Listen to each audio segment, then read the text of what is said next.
শুভ সকাল বন্ধুরা, তোমরা সবাই কেমন আছো? আশা করছি ভালো আছো, সুস্থ আছো। আর আমরাও কিন্তু খুব ভালো আছি। এখানে ছট পূজার প্রসাদ চলে এসছে। তো এটা ছিল গুজিয়া আর ঠেকুয়া, ফল প্রসাদ আছে। আমাদের বিল্ডিংয়ে যে পুজো করেছিল তার ঘর থেকেই কিন্তু প্রসাদটা দিয়েছে। ছট পুজোর প্রসাদ খেতে কিন্তু খুব ভালো লাগে, বিশেষ করে ঠেকুয়া। আর এখানে দেখো আরও অনেকগুলো প্রসাদ দিয়েছে একজন। তো এখানে ফলও আছে, এগুলো তোমাদেরকে দেখাচ্ছি। ছট পুজোর পরে ঠেকুয়া না খেলে যেন কেমন একটা লাগে। আমরা প্রত্যেক বছরই কিন্তু অনেকগুলোই ঠেকুয়া পাই। আর এখানে দেখাচ্ছিলাম আমার ছেলেকে ঠেকুয়াগুলো কিন্তু খুবই ভালো ছিল খেতে। আর এটা হলো বৃহস্পতিবারের ব্লগ। তো এটা আমি দেখো দুপুরবেলায় পুজো দিয়েছি। আজকে অনেকগুলোই ফুল পেয়েছিলাম, পাশে একজনের বাড়ির থেকে নিয়ে এসেছি, আমি পুজো দিয়েছি। তো আমার তো ঠাকুরের সিংহাসন নেই, তো একটা অনলাইনে ঠাকুরের সিংহাসন অর্ডার দিয়েছিলাম প্রথমে। তো ওটাও ভালো ছিল না, তো ওটাকে ক্যান্সেল করে আরেকটা অর্ডার দিয়েছি। আবার ওটা এসেছে কিন্তু ছোট, তোমাদেরকে পরে দেখাবো। তো এখানে পুজো করার পরে এখানে আমি আলতা পরে নিচ্ছি। আর মানে সকাল সকাল আমার সব কাজ যেহেতু কমপ্লিট হয়ে গেছে, কমপ্লিট করার পরে দেখি আমাদের মানে বেসিনের নলটা ঠিক করার জন্য একজন লোক এসেছে। তো উনি ঠিক করছে ঘরের মধ্যে, তোমাদেরকে দেখাবো পরে ঘরের কি অবস্থাটা হয়ে আছে। সকাল সকাল কাজ করে লাভ নেই, কাজ করার পরে যদি মানে এতটা নোংরা হয়ে থাকে তো কেমনটা লাগে। আর এখানে দেখো আলতা পরে নিলাম আমি। তো বৃহস্পতিবার করে এখন আমি প্রত্যেক বৃহস্পতিবার আলতা পরি। নতুন বিয়ের পর কখনো পরিনি, তো এখন পরা শুরু করেছি। তো চলো তোমাদেরকে দেখাবো যে আমার ঘরের অবস্থাটা কি হয়ে আছে। আমার দেখেই তো প্রচণ্ড মানে খারাপ লাগছে যে ঘর দুয়ার এতটা নোংরা হয়ে গেছে। এই দেখো কি অবস্থা আমার ঘরের, মানে ম্যাটটা পুরো একদম নোংরা হয়ে গেছে। ম্যাটের নিচেও কিন্তু জল ঢুকে আছে, ওগুলোও কিন্তু পরিষ্কার করতে হবে। এই দেখো এইটা কিন্তু নতুন নল লাগিয়েছে। বেসিনটাও দেখো পুরো নোংরা হয়ে গেছে। আমি কিন্তু প্রত্যেক দিন ঘর মোছার সময় বেসিনটাকে পরিষ্কার করি। আর এই দেখো পর্দাটাও মানে যেভাবে ছিল সেভাবেই, একটু যে উপরে উঠিয়ে রেখে কাজ করবে সেটাও না, মানে মাঝখানেই রেখে দিয়েছে। আমি যেহেতু পুজো দিচ্ছিলাম তার জন্য কিন্তু বলতেও পারিনি যে পর্দাটা উঠিয়ে রেখে তারপর মানে কাজগুলো করো। এখন এগুলো সব পরিষ্কার করতে তো অবস্থা খারাপ হয়ে যাবে আমার। আর আমি যেদিন দেখেছি মানে কাজ তাড়াতাড়ি কমপ্লিট হয়ে যায়, তারপরে কিন্তু আবার এক্সট্রা কাজ চলে আসে। এই দেখো এখন পরিষ্কার করে নিয়েছি। আর বেসিনের মানে চারপাশটা কিন্তু আমাদের এমনিতেই মানে খারাপ আছে। আর এই দেখো নতুন নলটা লাগিয়েছে, তাও জলটা কতটা কম স্পিডে পড়ে। আর আগের যে নলটা ছিল সেটা কিন্তু মানে জল যদি একবার নল খোলা যেত আর কি, তাহলে কিন্তু বন্ধই হতো না। বন্ধ করতে মোটামুটি 5 মিনিটের বেশি লেগে যেত, খালি ঘোরাতে লাগতো। তো এখন তবু ঠিক হয়েছে, কিন্তু স্পিডটা কম। চলে এলাম রান্নাঘরে। তো এসে দেখি দেখো কত ছোট ছোট চাল কুমড়ো নিয়ে এসেছে, একদম কচি কচি। তো এই চাল কুমড়ো দেখে কিন্তু আমার একটা আইটেম বানানোর মানে ইচ্ছে করছে, সেটা তোমাদেরকে শেয়ার করব আমি। আমার না এরকম কচি কচি চাল কুমড়ো খেতে খুবই ভালো লাগে।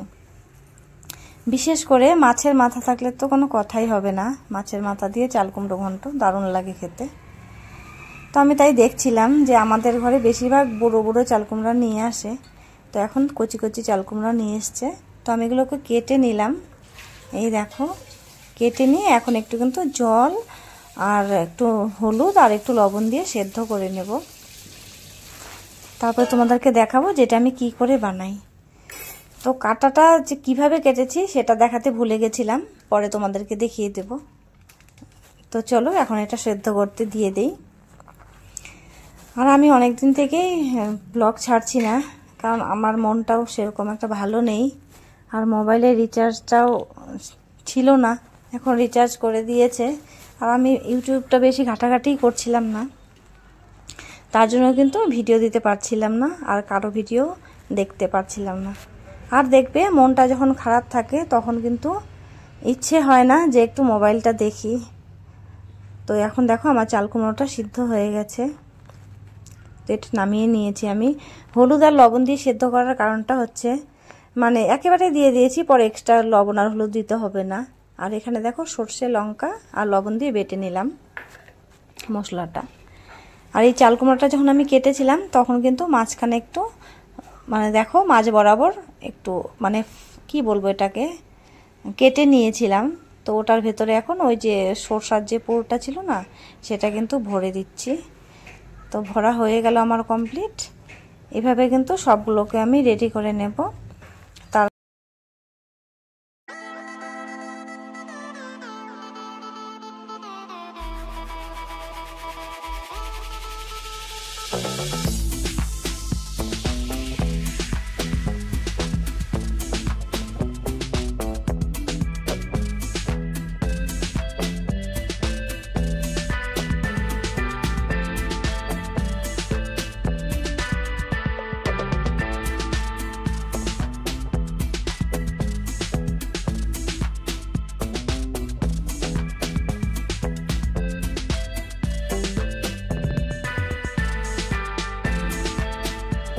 রেডি করা কমপ্লিট হয়ে গেল।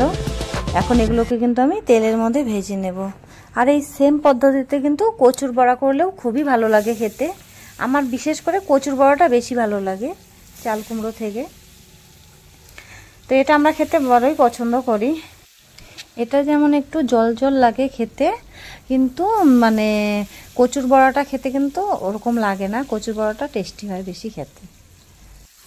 তোমরা বানিয়ে দেখতে পারো যে কেমন লাগে খেতে। আমরা তো অনেকের ভিডিও দেখে অনেক রান্না শিখি, অনেক কাজকর্ম শিখি, ভালো লাগে অন্যের ভিডিও দেখতে।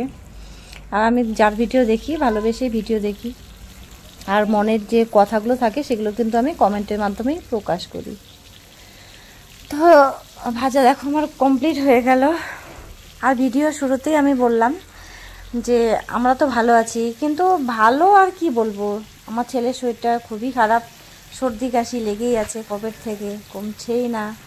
অনেক দিন হয়ে গেল কাশি কমছে না। আজকে তো পুরো তুলসী পাতা তারপরে মধু দিয়ে মানে খাওয়ালাম, তুলসী পাতা বেটে রস করে তার মধ্যে মধু দিয়ে খাওয়ালাম। তো কাশি থাকলে কিন্তু মানে ভাল লাগে না, বাচ্চারা যদি এরকম কাশতে থাকে। আর ওষুধের কথা কি বলবো, একটার পর একটা খেয়েই যাচ্ছে, চেঞ্জ করেই যাচ্ছে। অ্যান্টিবায়োটিক, কাশির ওষুধ মানে খেয়েই যাচ্ছে, তবু কমছে না। তো ভালো লাগে না না বাচ্চাদের শরীর খারাপ থাকলে। আর আমার ইউটিউবেও দেখছি আমার অনেক পরিবারে বাচ্চাদের সর্দি কাশি লেগেই আছে। যেমন সুপর্ণা মাল্টি ব্লগের ওর মেয়েরও দেখি শরীর ভালো না, একটার পর একটা লেগেই আছে।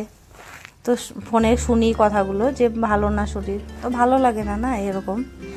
রূপা ব্লগ ভিডিও রূপা বন্ধুরও দেখি, ওর ছেলে যে আছে সোনা বাবা, তারও কিন্তু শরীরটা ভালো নেই, সর্দি কাশি লেগেই আছে।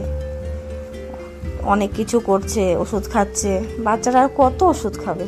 ভগবান যেন সব বাচ্চাদেরই সুস্থ রাখে, এটাই চাই সব সময়। আর এটা হলো পরের দিনের ভিডিও। দেখো এখানে আমার অনলাইনে এই ঠাকুরের সিংহাসনটা চলে এসছে, কিন্তু সিংহাসনটা আমার ঠাকুরের থেকে খুবই ছোট হয়ে গেছে। এমনি ডিজাইনটা ভালোই আছে, ঠাকুরটা দেখো কতটা বড়, ঢুকছেই না সিংহাসনে। তো এটাকে চেঞ্জ করে দিতে হবে। তো ভিডিওটা এখানেই শেষ করছি। তোমাদের কেমন লাগলো অবশ্যই বলবে কমেন্ট করে। এখনকার মতো টাটা।